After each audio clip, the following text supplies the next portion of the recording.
Salut, moi c'est Dylan, je suis influenceur ici en Belgique. Salut, moi c'est Flavie, je suis scientifique et je travaille pour Total Energy.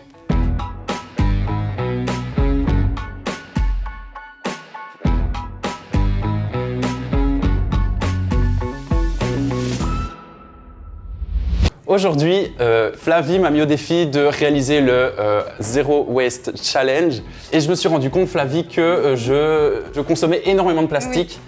Et donc j'ai amené ici un sac avec différentes choses constituées à partir de plastique. D'accord. Donc ici, moi j'ai pris ma bouteille d'eau. D'accord. Voilà, mon smartphone, évidemment. Évidemment. Ma télécommande, parce que je regarde Netflix, j'adore ça. J'ai ma petite couque au chocolat ici, emballée dans son plastique.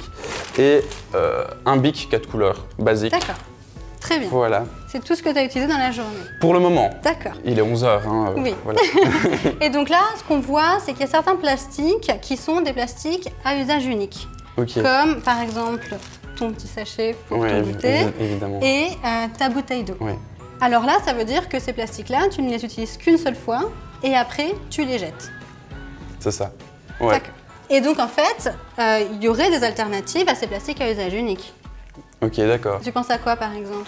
Une boîte à tartines. Oui, une boîte à tartines. Une boîte à tartines.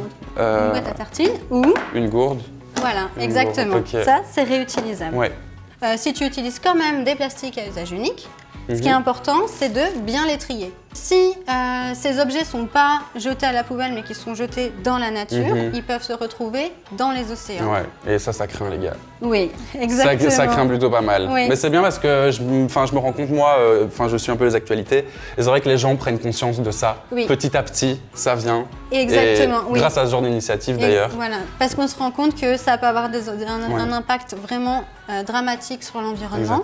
Et donc, moi, ce que je te propose, il y a la règle des 3 R à respecter pour essayer d'éviter ce genre de choses. D'accord, je t'écoute. Donc, les 3 R, ça va être réduire, réutiliser et recycler.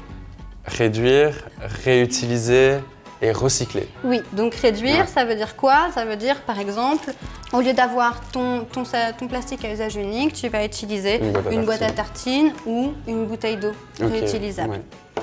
Ensuite, réutiliser, ça veut dire que quand tu as, par exemple, il y a des plastiques que tu peux réutiliser, ce dont on a parlé, mais également ta télécommande, ça c'est réutilisable.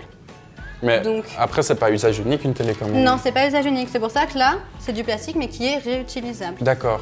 Le dernier point, c'est recycler. Ok. Et donc, quand tu recycles, en fait, après, à partir de ça, il y a des entreprises comme Total Energy qui peuvent, en fait, les réutiliser pour fabriquer des nouveaux plastiques. Ok, d'accord. Est-ce que tu penses qu'il y a des domaines dans lesquels les plastiques à usage unique sont quand même indispensables? Non, là, non, j'ai absolument aucune idée. Des domaines où l'hygiène est très importante? Les hôpitaux? Exactement. Par exemple, les poches qui servent en fait à stocker le sang, à contenir le sang, ce sont des pochettes qui sont en plastique. Ah d'accord, oui. Ok.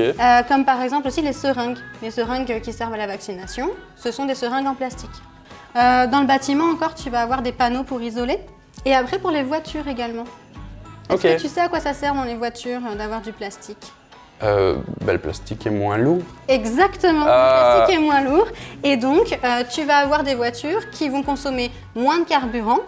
Ou alors, par exemple, pour les voitures électriques, elles auront une plus grande autonomie. Donc, on va récapituler les 3 R. Réduire, réutiliser, recycler. C'est génial. Oui.